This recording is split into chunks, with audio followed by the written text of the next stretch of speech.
जय श्री हरि। हिंदू धर्म में एकादशी व्रत का विशेष महत्व बताया गया है। हर वर्ष 24 एकादशियाँ आती हैं, लेकिन जब अधिक मास अर्थात पुरुषोत्तम मास आता है तब इनकी संख्या बढ़कर 26 हो जाती है। इन्हीं में से एक है पद्मिनी एकादशी। यह एकादशी भगवान विष्णु को अत्यंत प्रिय मानी जाती है। शास्त्रों में कहा गया है, जो भक्त श्रद्धा और नियम से इस व्रत को करता है उसे समस्त यज्ञों, तप और दानों का फल प्राप्त होता है और अंत में विष्णु लोक की प्राप्ति होती है। तो जो कोई भी एकादशी का व्रत रहना चाहता है, सुबह स्नान करके विष्णु भगवान की पूजा करे, उनको भोग लगाए, उनके मंत्र का उच्चारण करे, उसे विष्णु भगवान की विशेष कृपा प्राप्त होती है।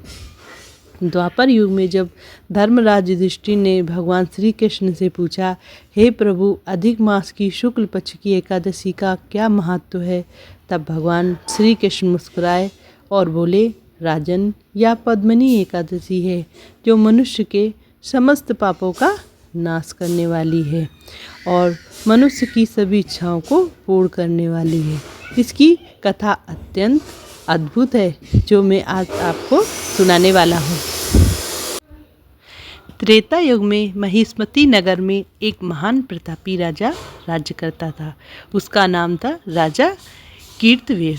राजा बहुत पराक्रमी, धर्मात्मा और प्रजा का पालन करने वाला था। उसके पास धन, वैभव, सेना और सुख सुविधाओं की कोई भी कमी नहीं थी। लेकिन उसके जीवन में एक बहुत ही बड़ा दुख था कि राजा की कोई संतान नहीं थी। राजा इस बात से अत्यंत दुखी रहता था। राजा की अनेक रानियां थी, परंतु किसी से पुत्र की प्राप्ति नहीं हुई। धीरे धीरे यह चिंता राजा और रानी के जीवन का दुख का कारण बन गया और वो हर समय दुखी ही रहा करते थे और सोचते थे कि क्या ऐसा प्रयत्न किया जाए, क्या किया जाए जिससे कि हमें पुत्र की प्राप्ति हो जाए। एक दिन राजा ने सोचा, जब तक मुझे संतान प्राप्त नहीं होगी तब तक मेरा जीवन अधूरा रहेगा। तब राजा अपनी प्रिय रानी के साथ वन में कठोर तपस्या और करने चले गए। दोनों ने हजारों वर्ष तक भगवान विष्णु की कठिन आराधना की।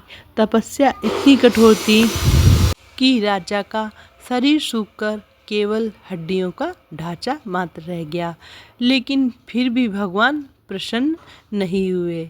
ये देखकर रानी बहुत ही दुखी हुई और मन में सोचने लगी कि ऐसा क्या प्रयास किया जाए, कैसे हमें पुत्र की प्राप्ति होगी। राजा की दशा देखी नहीं जा रही थी रानी को।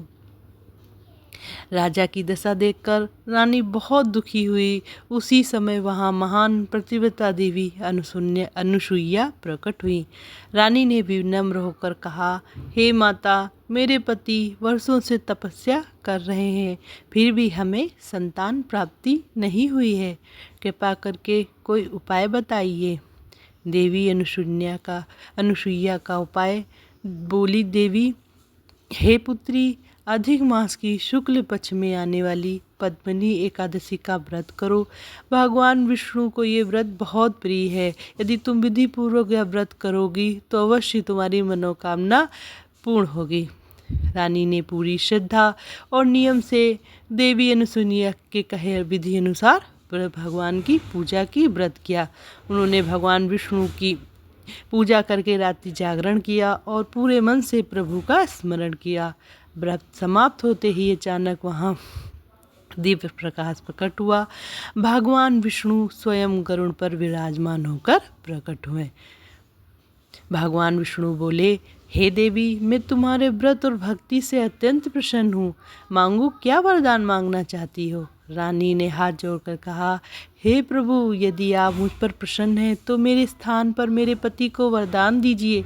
भगवान विष्णु राजा की ओर देखकर बोले, राजन, वर मांगो। राजा ने विनम्र होकर कहा कि हे प्रभु, मेरे पुत्र नहीं है, मुझे पुत्र प्राप्ति का वर दीजिए। भगवान ने पुत्र प्राप्ति का वर दिया। कुछ समय बाद रानी ने एक तेजस्वी पुत्र को जन्म दिया।